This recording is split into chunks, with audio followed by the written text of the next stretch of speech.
All right, we're going to go ahead and continue with our media availabilities this morning. We've now been joined by Jesse Love, who competes in the NASCAR Xfinity Series and is also making his NASCAR Cup Series debut this weekend here at Bristol. We'll go ahead and open for questions. If you have a question for Jesse, raise your hand. We'll work to get a mic to you, and we'll start up front with Kelly Crandall.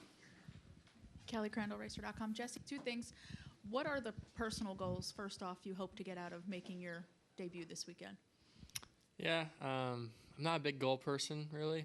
I try to focus more. Like when I was younger, running like ARCA and stuff, I think I prioritized like winning a lot, like always the end result in a sense. And I've kind of gotten away from that over the last probably 2 to 3 years now, and kind of just focus more on like the execution part of it and the job that I do. So I always feel confident that if I, do my very best job, I will lead the racetrack with a good result, with a chance to win.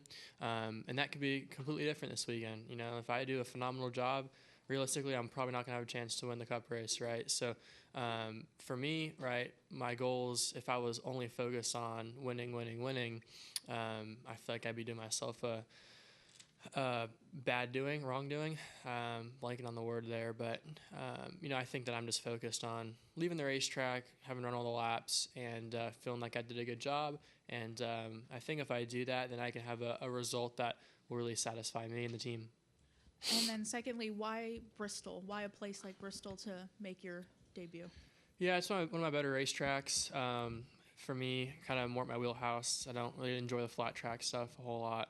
I really enjoy the tracks, a lot of banking, a lot of grip, moving around, getting around the wall, getting on the top, the bottom, the middle, kind of wherever there's grip, clean racetrack. So I like to search around. I can do that here. I'm comfortable with the racetrack and have enough laps here.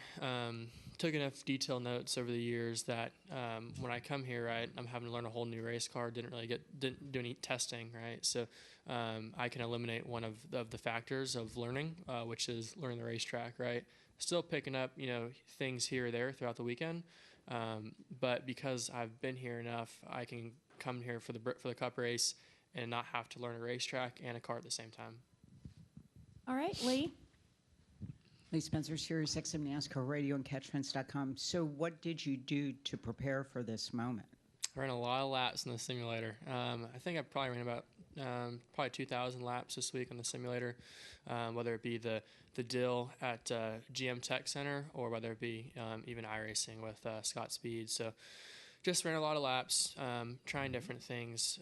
One thing I did this week was, I ran a couple, 1 or 2 500 lap, races by myself on iRacing just to kind of condition myself to the mental drain it's going to take to run 500 laps. Obviously, it'd be the longest race in my life. Never ran a 24-hour race before, right? So this is going to be different for me on a lot of ways. Obviously, the fitness level I actually feel pretty confident about.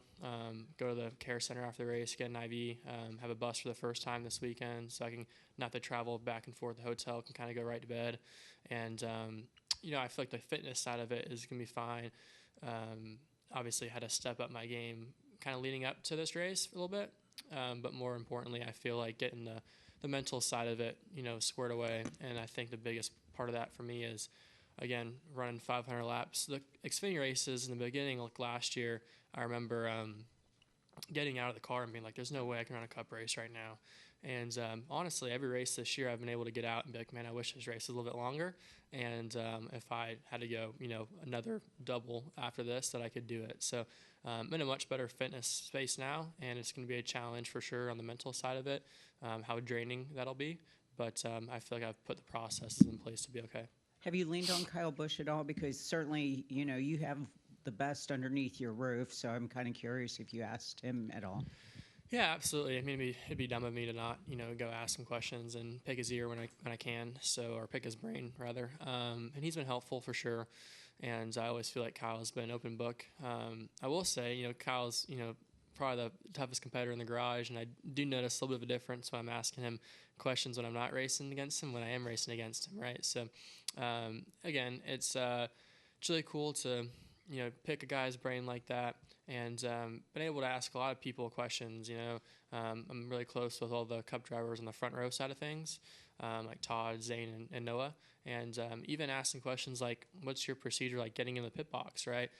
again, I just go into neutral when I come out of pit stall because we're an H pattern, right? Never had to deal with a sequential shifter. So that was interesting, and kind of a few different people had a few different answers for me, and then I kind of figured out what I would, enjoy and like the most in the car, and then I got to rep that in the simulator too. So, yeah, a bunch of questions asked, a lot of different people, whether it be, actually Justin Allgaier has been a huge help for me as well. He does all the wheel force testing, and he's in the simulator doing a lot of stuff for GM too. So he's been an open book for me as well. Obviously, he loves to talk too, so I'm able to get a lot out of him. And just a lot of people, even about, what throttle pedal should I run, asking guys like Denny Hamlin and people that have a lot of experience, right, what they found works best for them. So I've kind of honestly feel like I've kind of crossed all my T's and dotted all my I's coming in here, and obviously asking all the people in the garage has helped me do that. All right, Jacob, go ahead. Jacob Seelman, Raceface Digital. Two for you, Jesse. First, you told me in advance of this week that you don't want to come in too high on the excitement level. So how do you manage that, keep a level head, but you only make your Cup debut once, still let yourself appreciate the emotions and how special this weekend is?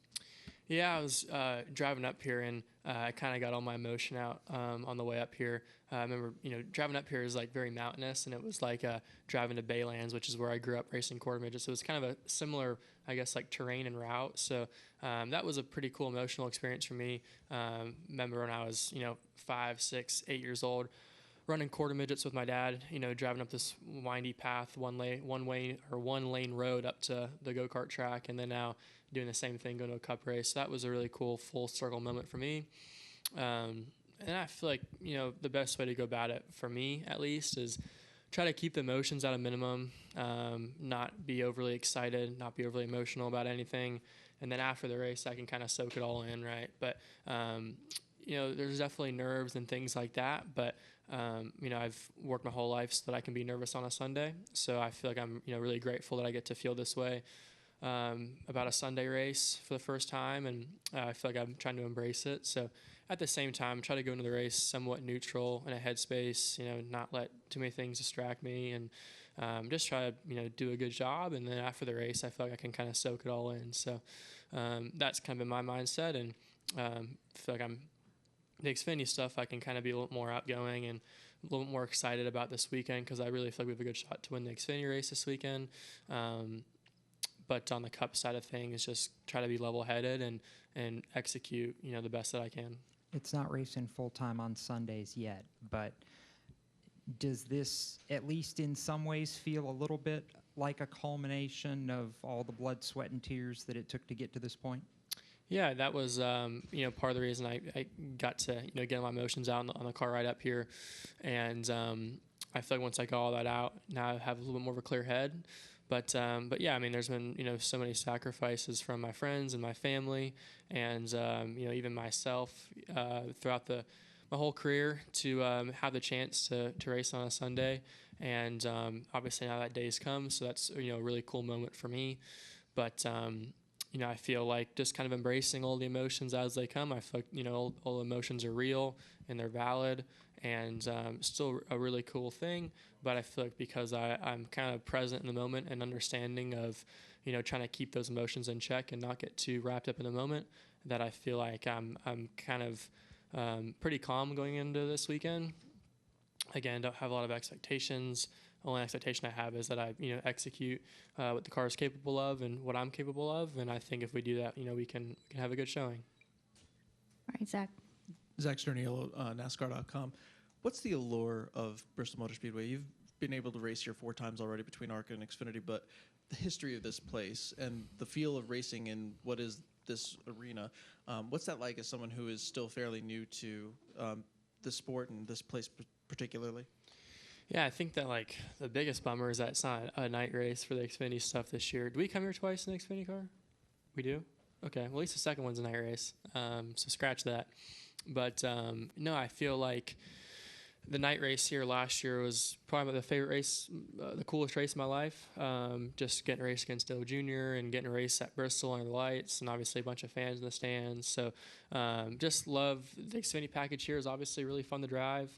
You really get to move around and have to be present and see how the racetrack changes. But I just love coming here for obviously the fact that the track's fun to drive. A lot of times we go to places that have a lot of aura or a lot of allure, whatever word you use, and it's cool, but the racetrack isn't necessarily fun to drive, right? So what makes this place cool is that it has all of those things, but it also is a really cool, technical, fun racetrack. So I think that it just kind of checks all the boxes, and it's a lot of fun to come here, and obviously has a lot of history about the place too.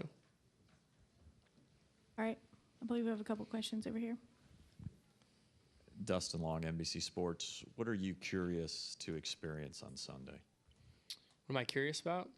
Yeah, it's a good word. I feel like so I kind of got to do this in truck. I ran 3 truck races when I was 18, and it was cool for me because at that time when I was running those truck races, I thought I was going truck racing the following year. So it was a cool thing for me because I was like, okay, I'm going to write down all these notes and try to be detailed about it of, in the off season or throughout the rest of the year before the next truck race, like write down a bunch of things that I got to get better at, right? Which at the time for me was got to get better at restarts, got to figure out how to your truck faster and not only be going on the tight side.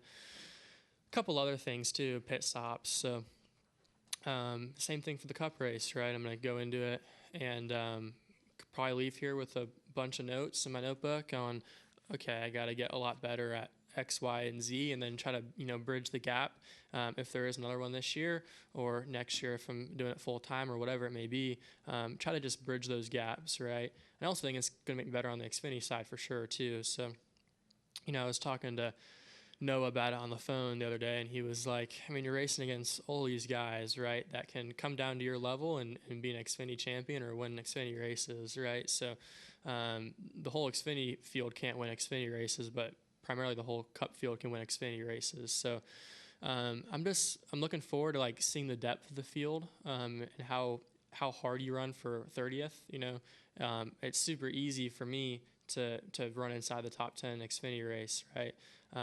It's like climbing Mount Everest for me to go run top 10 this weekend. So I'm looking forward to seeing like the depth of the field, and then obviously I don't know what I don't know as well. So there's a lot of things that I don't know what I'm going to be curious about, but I'll figure that out pretty quickly in the race. Then I can kind of leave here. It probably will be a couple of things like pit road and restarts and then aggression level, right?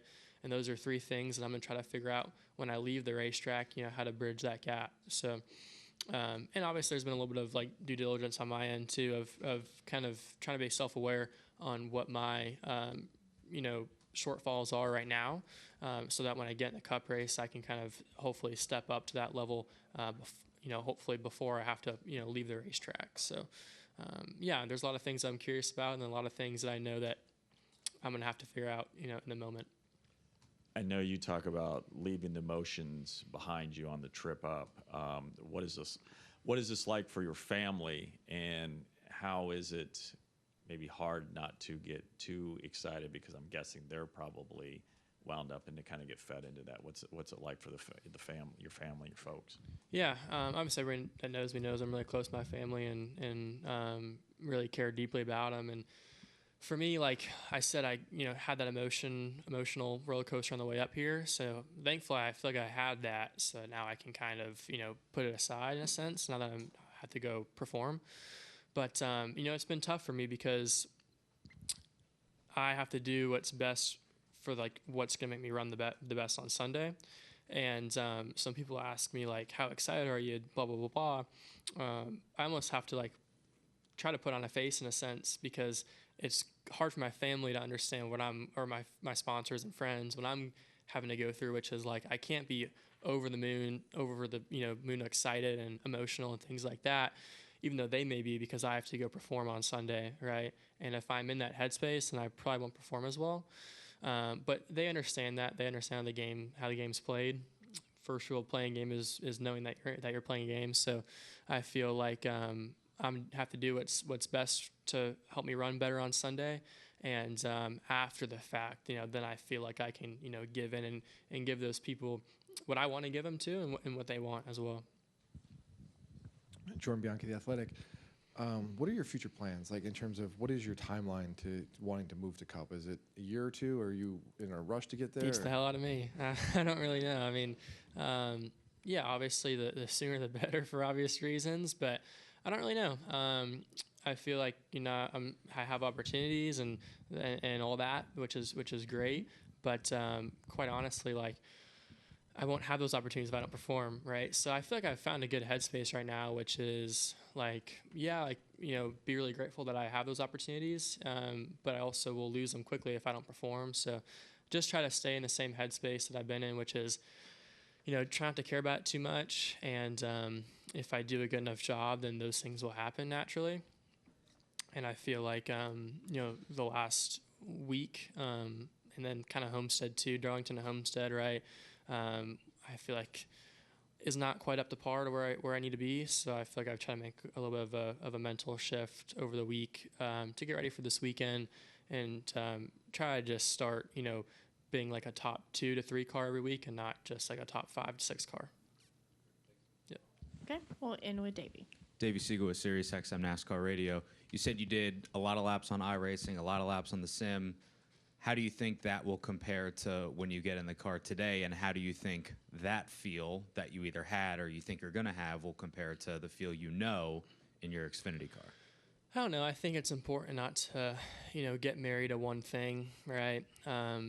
Yeah, the Cup car on iRacing does not feel like the Cup car in the actual DIL simulator at GM, and I'm sure the DIL sim at GM isn't going to feel 100% like real life, right? But there's still certain small things that you kind of pick up on, right? I mean, physics is physics, and that's kind of how we look at it with Josh Wise and Scott Speed. So typically, the fastest guy is the one that messes up the physics the least. So trying to just kind of have an open mind and feel like you try to prepare really hard for this stuff, but you don't want to get married to one thing. So I feel like, I've gotten comfortable with that, gotten used to that in a sense. So it's more so like your only job out there is to go out there and put it on the limit, the tire, and then, you're trying to exploit that the best that you can, right? So depending on your balance and certain things, you're going to move shapes around, you're going to move how you apply the brake and let off the gas and things around like that too. So honestly, like I've done all this prep, right? But I'm not going into the car for practice and being like, okay, I'm going to drive it just like I drove on the simulator, right? Kind of going out there and you have your first prediction, which is basically where you lift and turn off the wall, and then everything after that is pretty much a reaction to what you're feeling, and then you use all those 2,000 laps or so this week to help you react in a optimal manner. All right. Best Thank of you. luck, Jesse. Appreciate it.